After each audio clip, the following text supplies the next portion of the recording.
And in the beginning, we started with a few farmers. And we asked them, can we start experimenting growing herbs on your land because we want to make tea out of them? And a lot of farmers really laughed. They're like, "What? You want to turn weeds into products?" And we said, "Yes."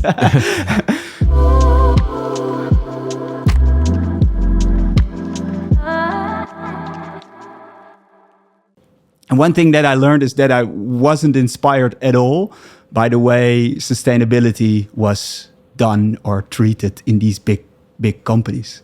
I always felt like, this is doing less bad. So, who cares? Why not be more ambitious?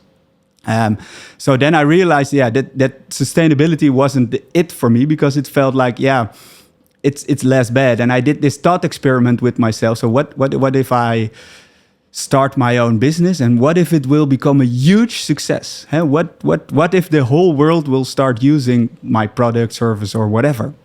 Will it become a new problem, or will it be truly a solution? And then I found that most of the sustainable businesses only can become a new problem if they really scale up. So, for instance, a good example is, let's say, organic tea from Sri Lanka. If the whole world starts drinking organic tea, then they need to cut down more rainforest in Sri Lanka and create more monocultures to create this tea. And palm oil is a great example because palm oil is the most efficient plant-based oil we have found yet. So in the 1980s, palm oil was the most sustainable oil there was. And then people are like, okay, so this is sustainable. Yes, let's scale the shit out of this now. And then 40 years later, it's a huge problem because all rainforest is cut for palm oil production because the whole world started using palm oil. But it was so sustainable. Yeah. Not on this scale. So, and for me, that was a really nice thought experiment. And I noticed that every time I did this experiment on a new product or whatever, and I thought like, it will become a new problem eventually. And then I lost all my motivation. And so it wasn't really, I made it quite tough for myself to find the right. So what, you were looking for business ideas, yes, and for project ideas. And every time you would apply this thinking process, yes, you would come up with the conclusion. Yes, and actually there are like the two conclusions, like, or throw more garbage into this world by making products or whatever, or create more monocultures. Mm-hmm. And then it was like, I don't want that, or and then I found out about Commonland. I learned there's a Dutch documentary made about them, and I saw that, and then I felt like, wow, they have this model. Which integrates a business model in nature restoration. And then for me, it was like, oh, wow. So then you create a business model that creates more natural capital. Or so the bigger this company becomes, the more nature returns. And for me, that was like mind-blowing. That like, oh, wow, how you can combine business, like being really commercial and selling nice things, and meanwhile creating more nature. If the starting point of a business is nature restoration or landscape restoration, or then better make it big because the bigger, the more nature. And then I met Daan, and he started working at Commonland. And a few years later, we coincidentally met again, and we said, I said, I want to start a business, and I'm hugely inspired by Commonland, and you work there. And he said, I work there, but I want to start my own business as well. And then we said like, okay, let's work together. And so we started. We quit our jobs, and we said we want to create a business in the Netherlands, inspired by the Commonland model. And we had no clue what to do. So that's really unusual. Instead of starting with, we want to do this product, or we want to launch this service or this business, you started with, we want to start by regenerating. Yes. And then we talked with a lot of farmers and also ecologists from the Weiland in the Netherlands and Commonland network. So we talked with a lot of people. And so we heard two things. So the ecologists saying, okay, if you want to do something that contributes to nature, it's basically less monocultures and more native plants. That's what you need to do, okay? And we talked also with a lot of farmers, and we started talking with farmers because especially in the Netherlands, the biggest land users are farmers. So around 60% of the land in the Netherlands is managed by farmers. So then if you want to contribute to nature, let's start talking to the biggest landowner, the agricultural. And so we talked to these farmers and we said, like, okay, we want to create a business together with you and find a business model. Actually, we were looking for a business model on biodiversity. So the more you sell, the more biodiversity returns to your land. And then all these farmers said, we would love to do that. We would love to produce as sustainable as possible and completely work together with nature. And basically they say like, yeah, it sounds really great. But there's only one thing. There needs to be a market, because we can do it as agroecological, regenerative, biodiverse as possible. But if we cannot sell anything, we will stop it. And so we said, okay, yeah. And we said, yeah, we heard it from these ecologists that we need to plant less monoculture and more native plants.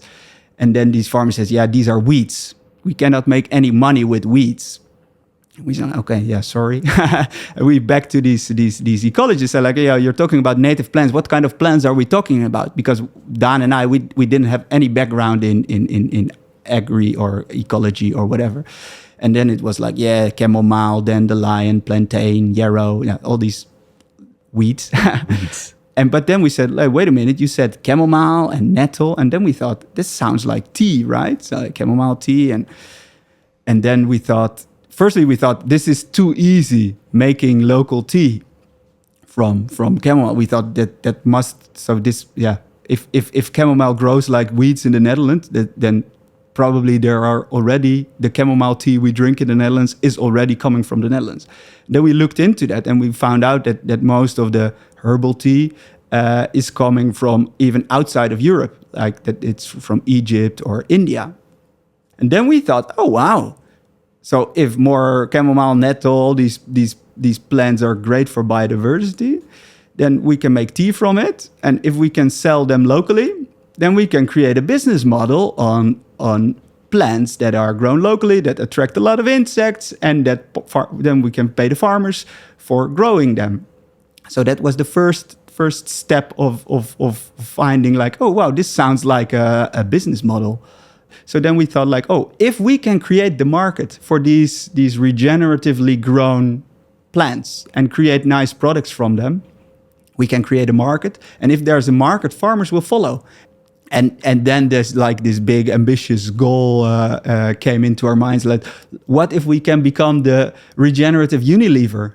So to create a brand called Wilderland with all kind of different products below that are all super nice, but that as a consumer, if I buy something from Wilderland, it's locally sourced and it's good for nature. It's nature recovering. So that, and then tea was the herbal tea was the first product we started working on. So the idea behind is like, okay, let's ask farmers to grow more native plants on their field and pay them properly for them, and ask them so more native plants in a non-monoculture way. So that's the thing. So then we started. So in the beginning we had no clue, we had no idea, but the only thing we thought like, yeah, chamomile. If you put chamomile fresh in hot water, you have chamomile tea, and if you dry it and put it in hot water, you have chamomile tea as well. And in the beginning we started with a few farmers, like more from the Weiland network. And we asked them, yeah, can we start experimenting growing herbs on your land because we want to make tea out of them? And a lot of farmers really laughed and like, what? You want to turn weeds into products? And we said, yes. Just a quick pause to tell you about the official partner of the Deep Seed podcast, and that's Soil Capital. Soil Capital is a company that accelerates the transition to regenerative agriculture by financially rewarding farmers who improve the health of their soils. They are an incredible company. I love what they're doing, and I'm super proud to be partnering with them for the Deep Seed podcast. The thing with these weeds or native plants often is that they have been here for more than 10,000 years. So So and now we say, yeah, you're a weed. You don't belong here. So the ecological value of these native plants is huge. It's way better than non-native plants. So that is so therefore weeds is a super strange word, because if you look into the wide variety of benefits they provide us with, like ecological benefits, not soil health, whatever, culinary benefit, like then it's like, wow, you're like a super plant. Let's collaborate. By the way, like for people watching the video version, I'm drinking a delicious, what is it? Holy Smoky blend. Smoky, yeah. So yeah, and it is absolutely delicious. What's in this one? Can you tell me? It's smoked birch leaf, meadow sweet, and water mint. Yeah. And actually, this flavor of the Holy Smoky was even inspired by the peatlands.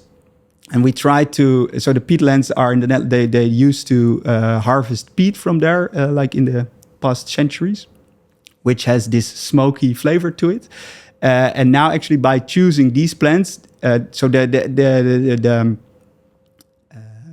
challenge of the peatlands is that they need to be re-watered again, or so now they're too dry and there needs to become more water. So we choose these plants that are all, that could all benefit that landscape, and create the wetlands again. So by drinking more Holy Smoky, you're regenerating the peatlands. How cool is that? Yeah. Amazing. Yeah. So because for people, if we need more birch leaf, then we say to the farmers, please plant more birches on your land and more water mint and more meadow sweet. And yeah, you need more wetlands, and so then all benefits. And then farmers say, oh yeah, if I can make money by growing birch and meadow sweet, of course I'll integrate it.